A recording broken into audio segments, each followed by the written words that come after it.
तर आता ज्या पद्धतीने ॲज अ तरुण मी या ठिकाणी बघतो, तर अतिशय रसातळाला राजकारण या ठिकाणी गेलेलं आहे. आपली महाराष्ट्राची एक सांस्कृतिक राजकीय भूमिका होती, जी एकदम रसातळाला गेली आहे. एक बौद्धिक दिवाळखोरी ज्याला आपण म्हणू, त्या पद्धतीनं आजकालचे राजकीय नेते सगळे वागत आहेत. तर विधान परिषदेत किंवा विधानसभेत ज्या पद्धतीनं नेते एकमेकांवर आरोप करताय किंवा एकमेकांवर वैयक्तिक पद्धतीने टीका करताय, चिखलफेक करताय, ही महाराष्ट्राची संस्कृती नाही आहे. तिनं आताचं जे राजकारण चालू आहे, ही परिस्थिती एकदम दयनीय आहे. एक युवक म्हणून मला अतिशय खंत वाटते की एक प्रगल्भ पुरोगामी असा महाराष्ट्र आज आपण जर बघितलं तर अतिशय अशा घातक वळणावर आलेला आहे. स्वतःला तथाकथित पुरोगामी म्हणून घेणारे लोक ज्यावेळेस महाराष्ट्राच्या संविधानिक पदाला जो महाराष्ट्राचा प्रथम नागरिक आहे मुख्यमंत्री, त्याच्या पत्नीला बोलतात, त्याच्या बायकोला बोलतात, त्याच्या मुलीला बोलतात, त्याच्या आईला बोलतात, त्यावेळेस कुठेतरी वाईट वाटतं की बाबा एका प्रशासकाला तुम्ही प्रश्न विचारा, ते तुमचं काम आहे नागरिक म्हणून, पण त्याच्या वैयक्तिक आयुष्याला तुम्ही काहीच बोललं नाही पाहिजे.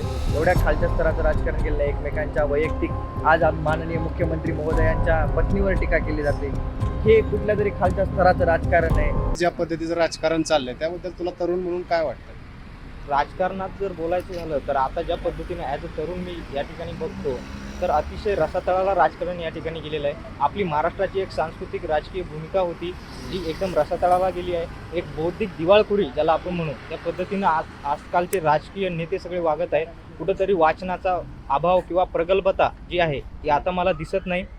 आपण बघितलं तर विधान परिषदेत किंवा विधानसभेत ज्या पद्धतीनं नेते एकमेकांवर आरोप करताय किंवा एकमेकांवर वैयक्तिक पद्धतीने टीका करताय, चिखलफेक करताय, ही महाराष्ट्राची संस्कृती नाहीये. आपण बघितलं की महाराष्ट्र हा यशवंतरावांच्या विचारातून पुढे आलेला आहे. अत्रे किंवा मग बाकीचे सगळे लोक यांनी सदस्यता यांची होती. तर ज्या पद्धतीनं आताचं जे राजकारण चालू आहे, ही परिस्थिती एकदम दयनीय आहे. एक युवक म्हणून मला अतिशय खंत वाटते की एक प्रगल्भ पुरोगामी असा महाराष्ट्र आज आपण जर बघितलं तर अतिशय अशा घातक वळणावर आलेला आहे. आणि हे सगळं समाज माध्यमातून आपण बघतोच आहे की याची जी परिणामं आहेत ते आता दिसायला लागलेले आहेत. किंवा खराचसारखं प्रकरण निघतं किंवा बाकीचे बुवा जे महाराष्ट्रात येतात आणि महाराष्ट्राचं जे वातावरण आहे एकंदरीत ते नासवण्याचा प्रयत्न करतात.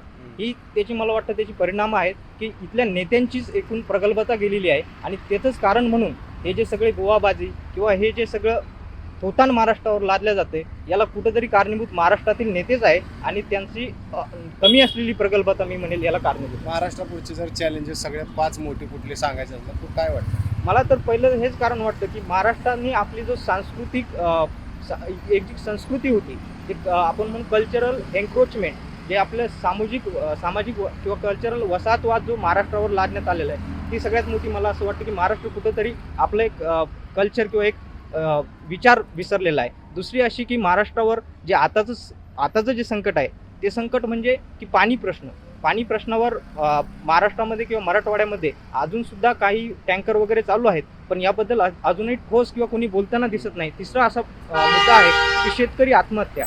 मराठवाडा किंवा विदर्भात आजसुद्धा दिवसातून 3 किंवा 4 आत्महत्या होतात आणि त्याचं कोणीही दखल घेतली जात नाही. किंवा विधान परिषदेत आणि विधानसभेत चर्चेचे मुद्दे हे 3-4 आहे.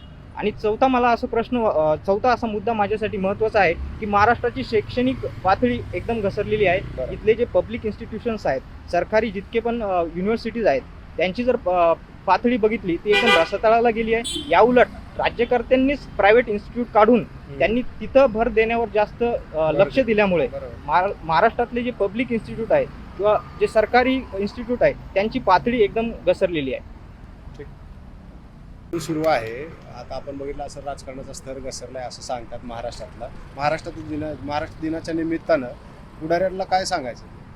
मला पुढाऱ्यांना सल्ला देणं एवढा काही मी मोठा पॉलिटिकल स्ट्रॅटेजिस्ट नाही आहे, पण मला एवढंच म्हणायचं जी महाराष्ट्राची राजकीय संस्कृती आहे की आचार्य अत्रे एका बाजूने यशवंतरावांना विधान भवनामध्ये प्रश्न विचारून त्यांना जेरीस आणायचे, पण यशवंतरावांच्या घरी जेवायला सुद्धा जायचे. त्यांचे जे संबंध होते, जे काही महाराष्ट्राची आपण राजकीय परत वारसा मुंडे साहेबांपासून असेल, विलासराव देशमुखांचा असेल, त्यांचे जे काही संबंध बघितलेले होते, एवढ्या खालच्या स्तराचं राजकारण केलं आहे. एकमेकांच्या वैयक्तिक आज माननीय मुख्यमंत्री महोदयांच्या पत्नीवर टीका केली जाते.